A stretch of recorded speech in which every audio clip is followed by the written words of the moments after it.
게바가 안디옥에 이르렀을 때 책망받을 일이 있기로 내가 그를 대면하여 책망하였노라. 야고보에게서 온 어떤 이들이 이르기 전에 게바가 이방인과 함께 먹다가 그들이 오매 그가 할례자들을 두려워하여 떠나 물러가매 남은 유대인들도 그와 같이 외식하므로 바나바도 그들의 외식에 유혹되었느니라. 그러므로 나는 그들이 복음의 진리를 따라 바르게 행하지 아니함을 보고 모든 자 앞에서 게바에게 이르되 내가 유대인으로서 이방인을 따르고 유대인답게 살지 아니하면서 어찌하여 억지로 이방인을 유대인답게 살게 하려느냐 하였노라. 우리는 본래 유대인이요 이방 죄인이 아니로되 사람이 의롭게 되는 것은 율법의 행위로 말미암음이 아니요 오직 예수 그리스도를 믿음으로 말미암는 줄 알므로 우리도 그리스도 예수를 믿나니 이는 우리가 율법의 행위로서가 아니고 그리스도를 믿음으로써 의롭다함을 얻으려 함이라. 율법의 행위로서는 의롭다함을 얻을 육체가 없느니라. 만일 우리가 그리스도 안에서 의롭게 되려 하다가 죄인으로 드러나면 그리스도께서 죄를 짓게 하는 자냐? 결코 그럴 수 없느니라. 만일 내가 헐었던 것을 다시 세우면 내가 나를 범법한 자로 만드는 것이라. 내가 율법으로 말미암아 율법에 대하여 죽었나니 이는 하나님에 대하여 살려 함이라. 내가 그리스도와 함께 십자가에 못 박혔나니 그런즉 이제는 내가 사는 것이 아니요 오직 내 안에 그리스도께서 사시는 것이라. 이제 내가 육체 가운데 사는 것은 나를 사랑하사 나를 위하여 자기 자신을 버리신 하나님의 아들을 믿는 믿음 안에서 사는 것이다. 내가 하나님의 은혜를 패하지 아니하노니 만일 의롭게 되는 것이 율법으로 말미암으면 그리스도께서 헛되이 죽으셨느니라.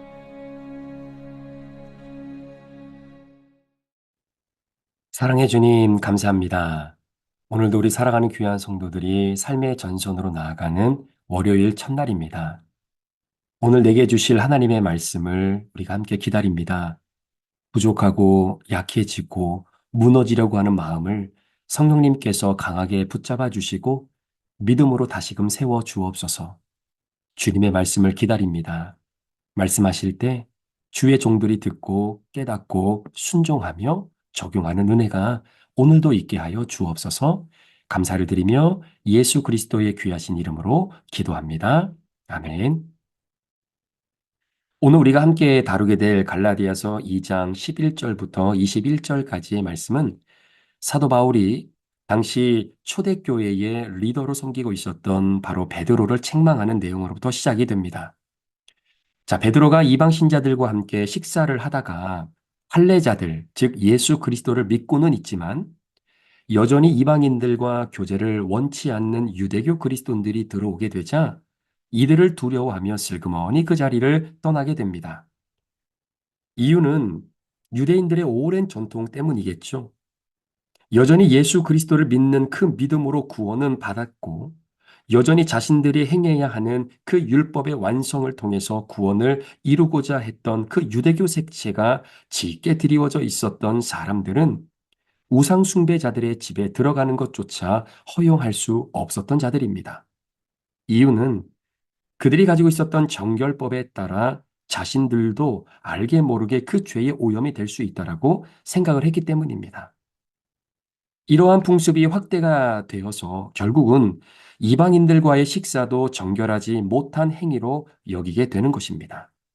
그러나 이미 사도 바울이 갈라디아 교회 성도들에게 전해주었던 그 복음, 예수 그리스도의 계시로 인하여 주어진 그 복음은 이 모든 차별을 철폐하는 바로 그 복음의 능력이 있는 것을 전해주었고 이들도 들었음에도 말입니다.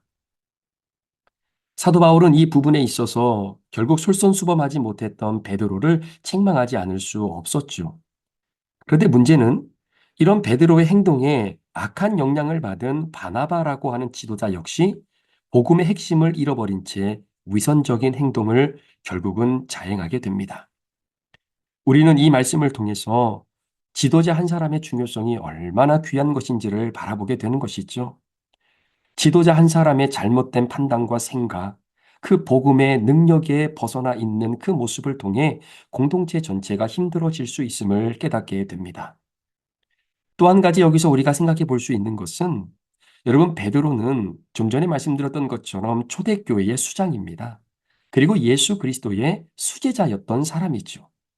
그런 베드로가 지금 이제 막 사도의 권위를 인정받고 그리스도 예수의 복음을 계시로 받은 그 사람이 이제 막 하나님의 말씀을 전하고 복음의 능력을 행하고 있는 이 순간, 정말로 베드로와 함께 견주어 본다면 저 밑에 있어야 될 그 사람이 베드로가 복음의 복음됨을 제대로 드러내지 못하는 그 모습을 바라보면서 공개적으로 책망을 하게 됩니다.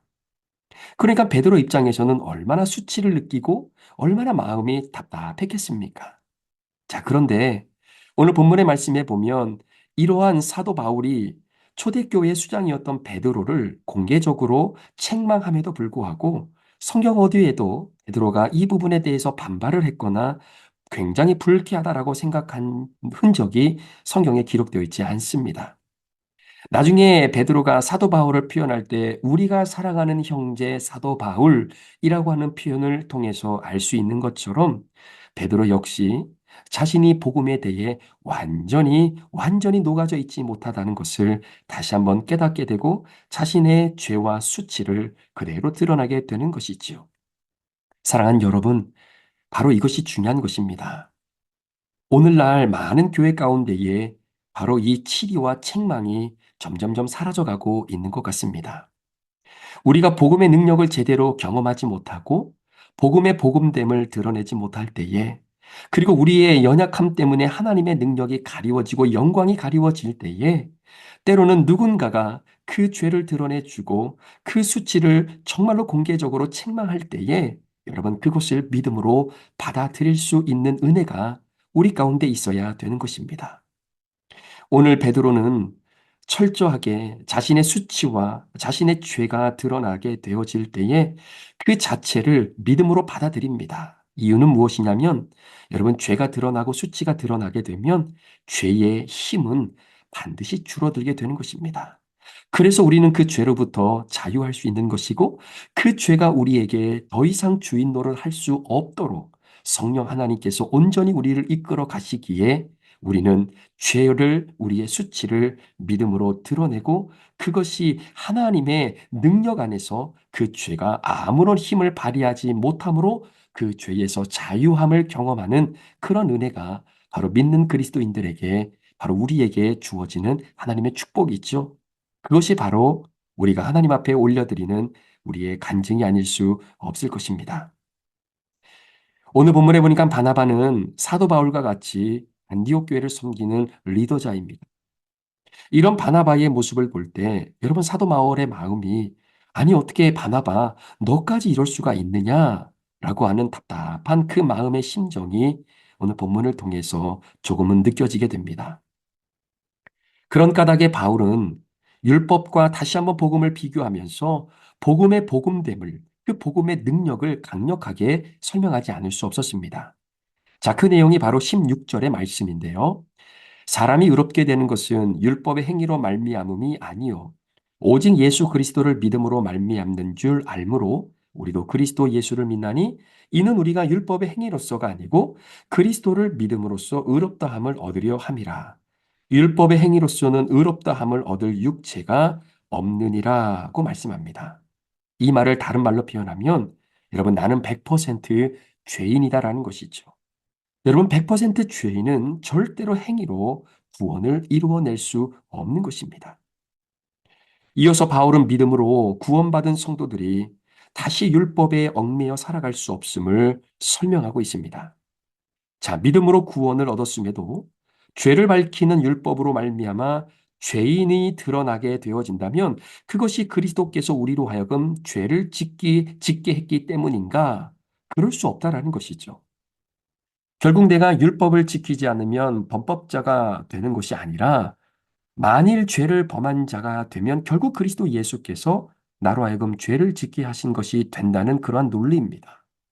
그래서 결론적으로 사도 바울은 율법에 대해서는 우리가 이미 죽었고 그리고 하나님을 향해서는 살아가는 인생, 살아내는 인생, 부활의 인생이 되었다라는 것이죠. 그것이 바로 그리스도인의 삶임을 오늘 본문이 우리에게 말씀해 주고 있는 것입니다. 저는 오늘 말씀을 묵상하면서 내가 적용해야 할 부분은 무엇인가를 가만히 한번 생각해 봅니다. 자, 그리스도인이라고 한다면 행위가 아니라 믿음으로 구원을 얻는다는 것을 알고 있습니다.